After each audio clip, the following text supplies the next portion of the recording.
vous êtes prêts ce matin? Est-ce que vous êtes prêts pour être challengés? Est-ce que vous êtes prêts pour être défiés? Est-ce que vous êtes prêts pour être encouragés? Alors fermons nos yeux. Père éternel, nous appelons ta présence dans cet endroit. Ce n'est pas moi qui enseigne, Seigneur, c'est toi. Moi, je n'ai rien à dire, je n'ai pas de force, je n'ai pas de puissance en moi-même. À moins que toi, Seigneur, tu touches ton peuple et tu fortifies tes enfants ce matin. Que nous soyons l'église de Jésus-Christ, que nous soyons l'église que tu veux sur cette terre. Pas Laodicée, mais Philadelphia. Que nous soyons cette église qui marche dans la puissance et dans la gloire. Fortifie nos cœurs, nourris notre esprit, donne-nous les clés, les révélations dont nous avons besoin pour aller plus loin. Au nom puissant de Jésus, et tout le peuple de Dieu dit Amen. Ce matin, je veux vous parler de fondements. Parce que dans la vie, les fondements, c'est important. Alléluia. Et il faut poser les bons fondements. Pour toute construction, nous le savons bien, et nous allons le voir très rapidement bientôt, pour toute construction, on met des fondements. Et voyez-vous, dans votre vie chrétienne, vous avez besoin d'avoir les bons fondements. Et c'est vraiment ce que Dieu mettait dans mon cœur, de rappeler certains fondements, certains que parfois on peut négliger. On peut devenir matérialiste, on peut se mettre à courir après différentes choses, on peut perdre notre temps, on peut être dispersé, on peut être déconcentré. Et l'ennemi est bien capable de nous aider à cela, ça c'est sûr.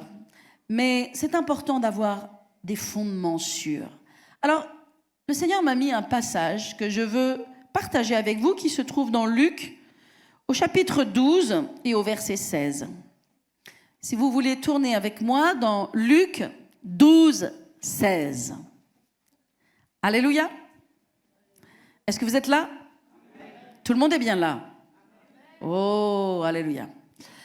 C'était juste le temps que vous tourniez dans vos Bibles. Des gens viennent vers Jésus pour qu'il règle des affaires personnelles, des problèmes de famille. Et Jésus va leur répondre. Il va leur répondre qu'il n'est pas là pour ça, en fait, qu'il n'est pas le juge de leurs affaires. Et il va leur dire une parabole. Et il va dire, les terres d'un homme riche avaient beaucoup rapporté. Et il raisonnait en lui-même, disant, que ferai-je? Car je n'ai pas de place pour serrer ma récolte. Voici ce que je ferai. J'abattrai mes greniers, j'en bâtirai de plus grands. J'y amasserai toute ma récolte et tous mes biens. Et je dirai à mon âme, tu as beaucoup de biens en réserve. Et pour plusieurs années, alors repose-toi, mange, bois et réjouis-toi. En d'autres termes, profite bien de ta vie parce que tu as réussi. Profite bien de ta vie parce que tu y es arrivé. Amen. Mais Dieu lui dit, insensé, cette nuit même, ton âme te sera redemandée.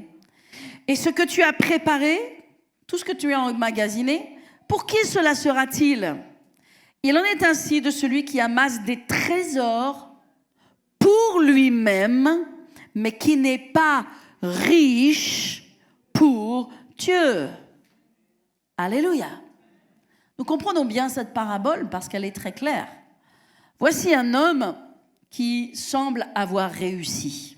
En tout cas, selon les critères du monde et de la société, il a réussi. Il a beaucoup d'argent, il a des greniers, il a des possessions. Et donc, on peut dire qu'il y est arrivé dans la vie. Mais en réalité, ce que nous raconte cette parabole, c'est qu'il n'a pas investi dans ce qui est essentiel. Il a investi dans des richesses, il a investi dans des trésors, il a investi dans des choses selon des conceptions, mais dans les choses spirituelles, dans les choses éternelles, il n'a pas investi. Et Dieu ne considère pas cet homme comme étant sage. Il ne considère pas cet homme comme ayant réussi selon les critères de Dieu. Et il va dire à cet homme qu'il est insensé, c'est-à-dire qu'il manque de sens, il manque d'intelligence, parce que finalement, il n'est pas riche selon Dieu. Amen. Et j'aimerais vous dire, mes amis, que parfois dans la vie, nous-mêmes, en tant que chrétiens, nous courons après des choses. Nous nous épuisons parce que nous voulons obtenir certaines choses. Et en voulant obtenir certaines choses, nous négligeons l'essentiel. Amen. Et le Seigneur te dit ce matin, et Dieu a besoin de parler cette parole à quelqu'un ici, alléluia, ne néglige pas l'essentiel. Parce que quand on néglige l'essentiel, eh bien, on va avoir des difficultés à avoir et à obtenir ce que l'on cherche. Amen. Il y a des fondements qui doivent être placés d'abord. First things first. Première chose en premier. Alléluia. Alors, j'ai plusieurs fondements sur lesquels le Saint-Esprit me fait une alerte. L'Esprit me parle de vous encourager, de vous parler. Peut-être que j'aurai le temps d'en partager 2, ou peut-être qu'un seulement. J'aimerais en partager 3, mais peut-être 2. Et le premier fondement va être celui de la prière. Alléluia. Le deuxième fondement va être celui du mariage. L'importance de prendre soin de son mariage. Et le troisième fondement va être l'importance de vivre une vie de maturité, de marcher dans la maturité. OK? Donc ce matin, on va parler de la prière. Alléluia. Et j'aimerais vous dire, investis dans la prière. Voyez-vous, tous les gens qui ont de l'argent savent qu'on ne laisse pas son argent en banque dormir. Amen. On a besoin de l'investir.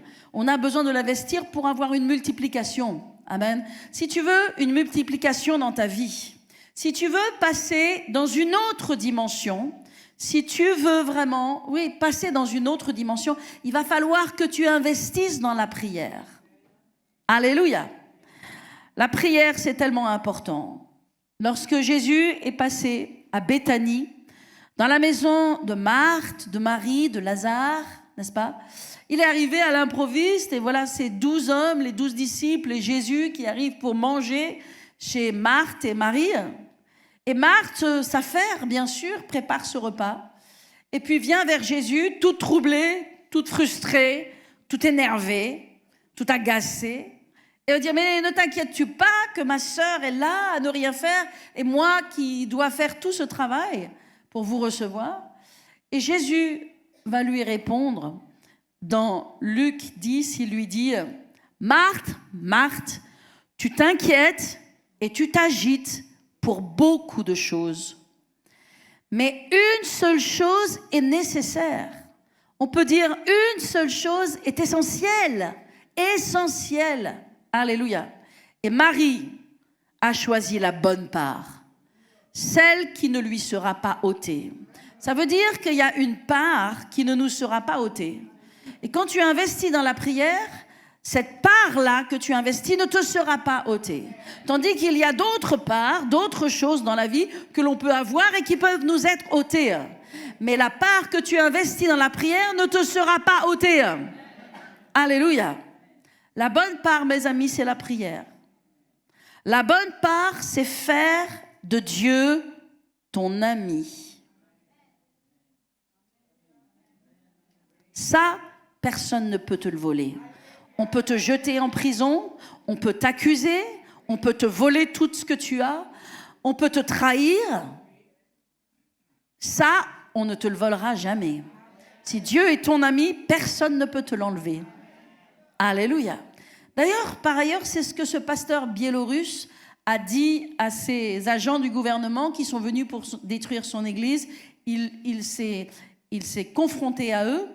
Et premièrement, ils sont venus dans l'église et après, ils ont détruit l'église.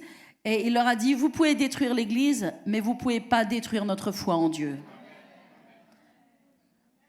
C'est du réel, vous savez. C'est du vécu. C'est pas juste des choses, des phrases. C'est des gens qui le vivent. La prière va te donner un fondement dans ta vie que personne ne peut te voler cette richesse spirituelle, cette vie spirituelle. Alléluia. Amen. La bonne part, c'est passer du temps avec Jésus. Amen. Comme je l'ai dit, c'est faire de Dieu ton ami. Vous savez, Dieu est notre ami. Et il l'a prouvé à la croix.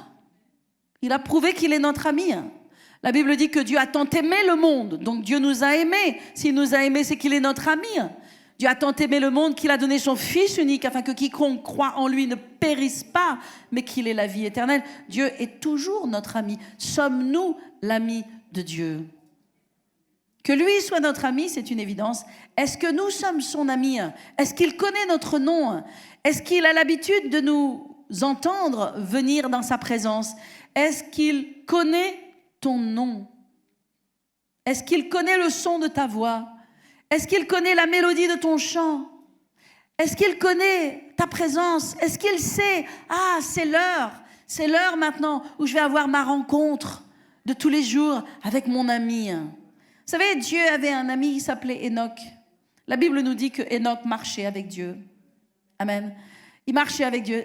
Et Enoch était l'ami de Dieu. Et ils ont tellement marché ensemble, alléluia, qu'à un moment donné, Dieu a dit, je t'aime tellement que je te prends avec moi. Bon, il n'est pas mort, hein, mais Dieu l'a pris avec lui. Alléluia. Seule personne qui n'a pas connu la mort. Alléluia. Les amis, la bonne part, c'est de le connaître. Amen. Alors, la prière, elle a des vertus. Et je vais vous en parler ce matin. Je veux mettre une faim et une soif de la prière en toi, que quand tu rentres chez toi, tu as envie de te mettre sur tes genoux. Tu as envie d'éteindre tous les écrans qui sont autour de toi et de vouloir te mettre dans la paisibilité de sa présence, dans la tranquillité de sa présence pour parler à ton Dieu et que ton Dieu te parle. La prière te rend spirituellement fort. C'est une force de l'esprit. Amen. C'est une force de l'esprit. Quand Josué a été instruit par Dieu pour prendre la terre promise et qu'il y avait des géants et que ce n'était pas simple de prendre cette terre promise, Dieu lui a dit tous les jours, amen, tu viendras dans ma présence, tu viendras dans ma parole, jour et nuit, alléluia. Il avait besoin d'être connecté à Dieu. Amen. Jésus, qui était le Fils de Dieu sur la terre, sortait tous les jours, sortait continuellement pour avoir du temps avec son Père, avec le Père céleste. Alléluia. Alors, j'aimerais vous donner 12 bienfaits de la prière. Amen. Alors, le premier bienfait, c'est que, premièrement, la prière, elle développe la relation la plus importante de ta vie. Alléluia. La prière développe la relation la plus importante de ta vie. Deuxièmement, la prière te permet de vaincre la superficialité. Et vous savez, dans le monde chrétien, moi je connais le monde francophone. Je ne sais pas à propos du monde anglophone, je n'y suis pas. Mais je sais que dans le monde francophone, il y a de la superficialité. Alors, il n'y a pas que de la superficialité, il y a des gens fidèles, il y a des gens matures, il y a des gens vraiment qui aiment Dieu, qui payent le prix, qui sont consacrés à Dieu. Mais il y a aussi, dans le monde chrétien, il y a un vernis chrétien, il y a un vernis spirituel, il y a une appartenance, être chrétien de nom. C'est possible pour certains chrétiens de venir à l'église et puis de vivre une certaine vie à l'église et d'avoir une autre vie une fois qu'ils sont sortis de l'église et une autre attitude. Amen. Lorsque je vois dans la vie des chrétiens des disputes, des divisions, des querelles, des jalousies, des attaques, des choses comme ça, qu'est-ce que ça me parle? Qu'est-ce que ça me dit? Tout ça montre de la superficialité spirituelle. Parce que mes amis, quand on comprend l'œuvre de Christ, et quand on comprend qui nous sommes en Jésus et ce à quoi nous sommes appelés, nous n'avons pas le temps de nous disputer. Nous n'avons pas le temps de nous diviser. Nous n'avons pas le temps de nous accuser. Nous n'avons pas le temps de nous attaquer les uns les autres. Et ceux qui le font n'ont rien compris. Et parfois, ils se trouvent même parfois dans des positions, ils se trouvent parfois dans des ministères ou dans des choses de responsabilité ou de visibilité. Et je dis que cette superficialité, elle est éradiquée par la prière. Et si cette superficialité existe, c'est que dans la réalité, dans la vie des gens, il n'y a pas de prière. Il n'y a pas ce fondement. Or, comme c'est un fondement qui est caché, qui est une vie cachée, la prière n'est pas quelque chose qui s'expose, la prière n'est pas quelque chose qui se montre, c'est quelque chose qui se fait dans le lieu secret, dans un endroit où tu fermes ta porte derrière toi, où personne ne te voit. Alors tu ne sais pas, et tu n'es pas là pour investiguer la vie des gens, qui a le temps de faire cela, mais les attitudes, les paroles, les actions, les réactions montrent qu'il y a de la superficialité encore dans le corps de Christ. Donc la vie de prière, amen, elle te permet de vaincre la superficialité. Troisièmement, la prière, elle te fait grandir spirituellement. Amen. Elle te donne de la maturité. Elle te donne une vision. C'est tellement important de prier. Parce que sans la prière, ta vision, elle est bouchée. Tu penses comme le monde. Tu es en immersion dans le monde. Dans une société, notamment, qui est en train de faire émerger l'antéchrist. Dans une société qui est antéchrist et qui est aussi antichrist. Dans lequel, spirituellement, c'est lourd. La société d'aujourd'hui, on est tous d'accord pour dire qu'elle ne ressemblait pas à la société d'il y a 10 ans. Elle ne ressemblait pas à la société d'il y a 20 ans. Elle ne ressemblait pas à la société d'il y a 40 ans. Mais qu'est-ce qui se passe dans notre société? L'insécurité, la perversion, la méchanceté, l'égoïsme, le cœur de l'homme que l'on ne reconnaît pas. Toutes ces choses que la Bible nous a averties, que dans les derniers temps, les gens seront forfarons, les gens seront amis de l'argent, les gens seront pervers, les gens seront égoïstes. Il n'y aura pas d'amour dans les cœurs. Et nous le voyons tous les jours aux nouvelles. Mes amis, la prière, elle va te faire grandir spirituellement et te donner une vision, la vision de Dieu. Alléluia. Quatrièmement, la prière te permet d'entendre la voix de Dieu. Eh oui, les gens qui prient entendent la voix de Dieu. Je vais vous dire une chose, entendre la voix de Dieu, c'est comme un muscle. Amen. Quand tu te muscles et que tu vas à la salle de sport, ton muscle devient fort, il se développe. Amen. Est-ce que tu ne pouvais pas lever? Eh bien, au bout d'un moment, tu peux le lever. Tu peux lever des charges, des poids. C'est la même chose avec la prière. La prière, elle te permet d'entendre Dieu. Au début, ça te semble un peu difficile, mais avec une vie de prière, tu sais entendre Dieu. Dieu te parle, tu reconnais sa voix. Alléluia. Amen. La prière, elle produit, cinquièmement, la purification de tes désirs. Si vous n'avez pas le temps de tout écrire, amen, ne vous inquiétez pas, je vais vous dire, si vous le souhaitez, je vous donnerai mes notes. La prière produit la purification de tes désirs, la purification de ce qui n'est pas sain en toi. Parfois, les gens se battent contre leur nature pécheresse. Parfois, les gens se battent contre certaines choses. Mais je peux vous assurer, plus de prière, aller dans la prière, passer du temps avec Dieu, je vais vous dire une chose. Il y a des choses, vous n'avez pas besoin de vous battre contre ces choses. Parce que la présence de Dieu éloigne ces choses. Et vous n'en avez plus envie. Et vous ne voulez plus toucher à ces choses. Et ces choses vous dégoûtent. Et ces choses, vous les rejetez. Parce que plus il y a de Dieu en toi, et plus les choses de ce monde s'éloignent de toi. Parfois, on pense, on doit se battre, on doit se battre. Tu ne dois pas te battre. Tu dois te remplir. C'est parce que tu es vide que tu te bats. Mais si tu es plein de Dieu, Alléluia. C'est facile. Donc la prière, elle produit la purification de tes désirs parce que tu ne peux pas t'approcher de Dieu sans expérimenter la repentance. T'approcher de Dieu va te faire pleurer. T'approcher de Dieu va te montrer ton humanité. T'approcher de Dieu va t'aider à être lavé. Et c'est une bonne chose, la repentance. Amen. Alléluia. Sixièmement, la prière changera ton caractère. Tu sais, ton caractère qui n'est pas très facile, là.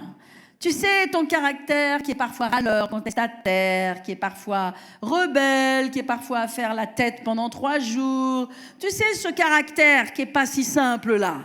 Hein? Tu le connais.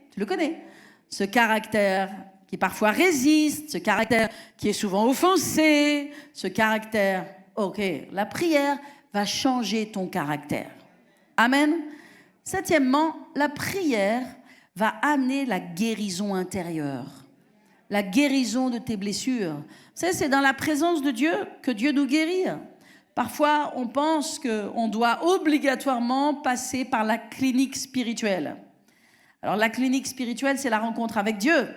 Et c'est bien, je vous encourage à aller à la rencontre avec Dieu. Il reste encore une dizaine de places. Allez-y, soyez bénis. Mais vous savez, la rencontre avec Dieu, c'est la prière.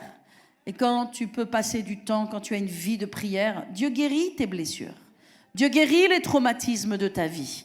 Dieu guérit les choses dysfonctionnelles en toi. Je le sais, je connais des gens qui ne sont pas allés dans aucun programme, mais Dieu les a délivrés de démons. Dieu les a délivrés de caractères difficiles. Dieu les a délivrés de blessures terribles dans l'enfance. Parce que Dieu, c'est Dieu. Dieu, c'est la vie. Tu t'approches de la vie, tu reçois la vie. Est-ce que je parle à quelqu'un ce matin? Amen. La prière, huitièmement, elle chasse le découragement et la lassitude. Amen. Quand tu as une vie de prière connectée à Dieu, mes amis, s'il y a le découragement qui vient, je vais vous dire, il part. Parce que la prière, elle te remplit de feu. Elle te remplit de zèle, elle te remplit de passion. Plus tu pries, plus tu as envie de prier. Amen. Donc, elle te libère du découragement et de la lassitude. Neuvièmement, la prière, elle enlève le doute et la peur. Alléluia. Quand tu pries, mes amis, quand tu viens, la Bible dit, ne vous inquiétez de rien, mais en toute chose, faites connaître vos besoins à Dieu. Donc lorsque tu pries, le doute part, la peur part. Tu entres dans la chambre de prière d'une façon, avec des craintes, avec des mauvaises nouvelles, avec un mauvais diagnostic, avec des paroles négatives. Tu entres dans la chambre de prière d'une certaine façon, mais tu en sors d'une autre. Alléluia, tu en sors d'une autre. Quand tu as prié, quand tu as parlé, quand tu as confessé, quand tu as communié avec ton Dieu, tu en sors différent. Amen. Dixièmement, la prière te rend violent spirituellement. Elle t'arme. La Bible dit que le royaume de Dieu est forcé. Et ce sont les violents qui s'en emparent.